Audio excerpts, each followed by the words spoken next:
በጣም አመሰግናለሁ አርበኛ ማርሸት ጻዩ የአማራ ፋኖ በጎጃም የህዝብ ግንኙነት ክፍል ኃላፊ። ዛሬ ዘመቻ መስዋዕትነት በሚል በበርካታ አካባቢዎች ጥቃት እንቅስቃሴ ዘመቻ ከፍታችኋል። እስቲ ምንድነው ዛሬ የተደረገው? በቅድሚያ ግን ዘመቻ መስዋዕትነት በሚል የተጀመረው ከምን መነሻነት ነው? አመሰግናለሁ መሳይ። ዘመቻ ሰማዕታት በሚል ይስተካከል፣ ዘመቻ ሰማዕታት ነው የሚለው። ሰማዕታት ማለት ያው እንደሚታወቀው ለዚህ ትግል ቤዛ የሆኑ ከጥላት ጋር ሲፋለሙ መስዋዕትነት የከፈሉ ጓዶቻችን እንደዚሁም ባረመኔው አገዛዝ በግፍ የተገደሉ ወገኖቻችንን የሚያስታውስ ይፋዊ ዘመቻ በአማራ ፋኖ ጎጃም ጦር አዛዥ ሻለቃ ዝናቡ ልንገረው በኩል በጠዋት 11 ሰዓት አነጋግ ላይ መመሪያ እና አዋጅ ወርዶ ይህን ተግባራዊ ለማድረግ በበርካታ ወረዳዎች በበርካታ አካባቢዎች በአረመኔው አገዛዝ ሰራዊት ላይ ውጊያ ማጥቃት ከፍተን ከፍተኛ የሆነ ድል እያገኘን ያለንበት ጠቅላላ ሂደት ነው ዘመቻ ሰማዕታት። እንደው በዝርዝር እንደሰማነው ከሆነ በ15 አካባቢዎች ነው ዛሬ ውጊያ የተካሄደው። በርካታ ክፍለ ጦሮች የተሳተፉበት ነው። ሙሉውን ቀጠና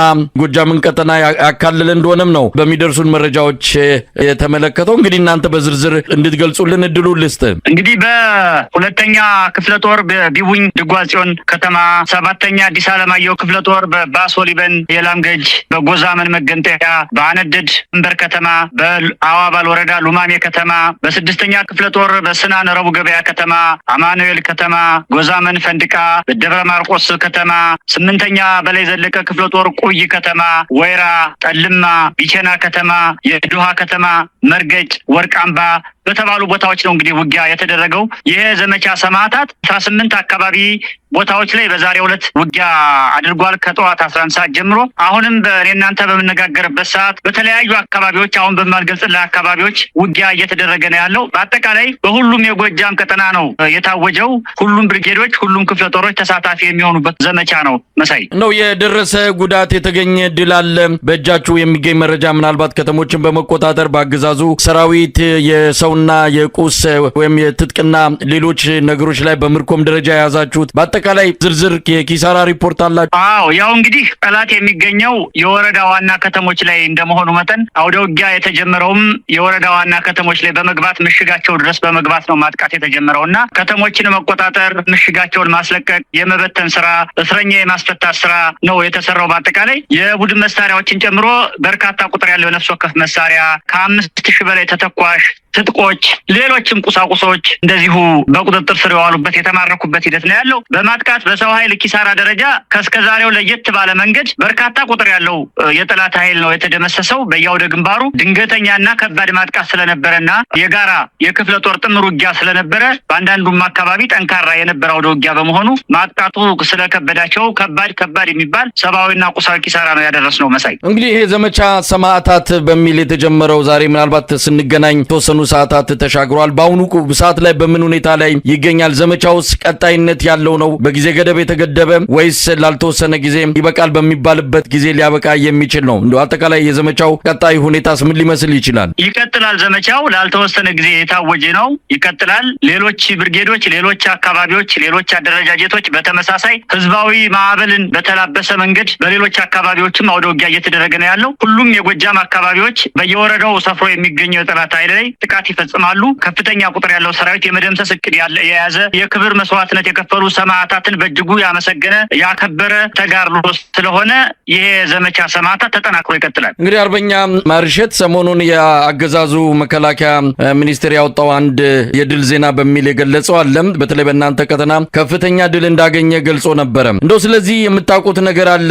በሰፊው የተናፈሰ ያለ ወሬ ነው። ምናልባት አገዛዙ ገደልኩ ደመሰስኩ ባለማግስት ተገደሉ የተባሉ ሰዎች መረጃ እየሰጡ በህይወት እንዳሉ እየገለጹ ይገኛሉና አሁንም ያን ነገር እያስተዋልን እንገኛለን። እንደው መሬት ላይ ያለው እውነት ምንድን ነው? ምናልባትም ዘመቻ ሰማዕታት ከዚህ ጥቃት በኋላ የከፈታችሁት ነው ማለት እንችላለን? እንግዲህ በአገዛዙ በኩል ከማይረባ ጉልበት ልብ አድርጉልኝ ማለት የሚለውን መርህ መከተል ከጀመረ ሰነባብቷል። ገና ጦርነት በጀመርን በ3ና በ4ኛ ወር ውስጥ እነ መሐመድ ተሰማ በሚዲያ ወጥተው ያን ጊዜ እንኳን ገና ታህሳስ 2016 ላይ 26,000 መከላከያ ተበትኖብናል ጎጃም ብቻ ብለው ምስራቅ ዕዝን እንዳጠቃን ሙሉ በሙሉ እንደበተን ነው መግለጫ በይፋ ከሰጡ ጊዜ ጀምሮ ታርጌት ያደረጓቸውን አመራሮች ገድለናል የማለት ስም የማጥፋት አርበኛ ዘመነ ካሴን ጨምሮ በአደባባይነት ተመስገን ጥሩነህ ዳር ላይ የሰበሰቡትን ካድሬ ይዘው አጨብጭበው አንድ ጊዜ ዘመነን ገድለናል የሚል ሌሎች እነ መቶ አለቃ ገረመውን እነ አርበኛ በላይ ብዙአየሁን እነ አርበኛ ዘመን ተሻለን ሌሎችም በየአካባቢው እነ ላመነው ሰጠኝን በርካታ የሚባሉ የጦር አመራሮችን ጨምረው ገድለናል ደምስሰናል የሚል የሐሰተኛ ወሬና አሉባልታ ሲነዙ ነበረ። ከዚያ ተቀጥላ ነው ሰሞኑም ሌሎችን የጓዶቻችንን ደምስሰናል የሚል ዜና ያሰሩት። እነሱ ይህንን ዜና በተናገሩ በደቂቃዎች ውስጥ ይመለሰተዋል። ይሄ የተለመደ ከማይረባ ጉልበት ልብ አድርጉልኝ ማለት የሚል ፕሮፓጋንዳቸው ስለሆነ የተለመደ ነው። ይሄ አውደ ውጊያውን ግን የከፈትነው ሰማዕታትን በማሰብ በስማቸው ጠላትን በመደምሰስ ሰማዕታትን የማሰብ ስለሆነ ውጊያው ተጠናክሮ ይቀጥላል። በየአካባቢው በሽምቅ በደፈጣ በከበባ ማጥቃት ድምሰሳ ይቀጥላል። ስቦ ማስከዳትም እንደዚሁ ይቀጥላል። በአጠቃላይ በተጠናከረ መንገድ በየወረዳው ሰፍሮ የሚገኘውን ጠላት የመደምሰስ እቅድ ነው። መሳይ እንግዲህ የአማራ ፋኖ በጎጃም የወታደራዊ አዛዥ ሻለቃ ዝናቡ ልንገረው ባስተላለፈው መልእክት የዛሬውን የዘመቻ ሰማዕታትን አስመልክቶ ሁሉም አካላት ድጋፍ እንዲያደርጉ ዘመቻውን እንዲቀላቀሉ ህዝቡም አጠቃላይ የትግሉ ደጋፊዎች በሙሉ ከጎናችን እንዲቆሙ የሚል ጥሪ አድርጎ ነበር። እንደው በዛ አንጻር የህብረተሰቡ ተሳትፎ አጠቃላይ አሁን ዛሬ በተጀመረው ትግል ዘመቻ ላይ የህብረተሰቡ አጠቃላይ ተሳትፎ ምን ይመስላል?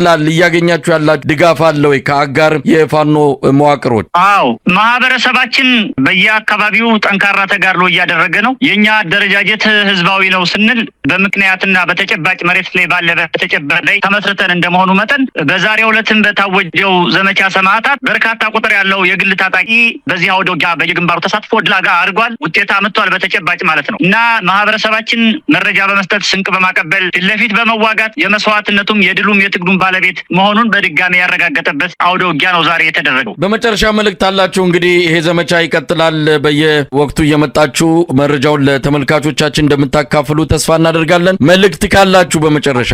እንግዲህ የአማራ ፋኖ በጎጃም ያወጀውን ዘመቻ ሰማዕታት አንደኛ በሌሎች ክፍለ ሀገራት የሚገኙ የፋኖ አደረጃጀቶች እንዲቀላቀሉትና አካባቢያችን ላይ ሰፍሮ የሚገኘውን ጠላት አብረን እንድንደመስስ የሚል የመጀመሪያ ጥሪ ማስተላለፍ ፈልጋለሁ። ሁለተኛ በሀገር ውስጥም በውጭም ያለው የአማራ ማህበረሰብና ሌላው ሀገር ወዳድ ኢትዮጵያዊ ይህንን የፖለቲካ የሀሳብ የፋይናንስ ድጋፍ እንዲያደርግና የፈረሰውን ስርዓት በአጭር ጊዜ ፍጻሜውን አሳምረን ለአማራው ህዝብ ለኢትዮጵያውያንና ለሌላውም ዓለም አቀፍ ማህበረሰብ ጤናማ የሆነች ሀገር ጤናማ የሆነ ስርዓት እንድንገነባ የበኩሉን አዎንታዊ አስተዋጽኦ እንዲያበረክት ጥሪ ማድረግ እፈልጋለሁ። በጣም አመሰግናለሁ። አርበኛ ማርሸት ጻዩ የአማራ ፋኖ በጎጃም ህዝብ ግንኙነት ክፍል ኃላፊ፣ እግዜር ይስጥልኝ። እኔም አመሰግናለሁ።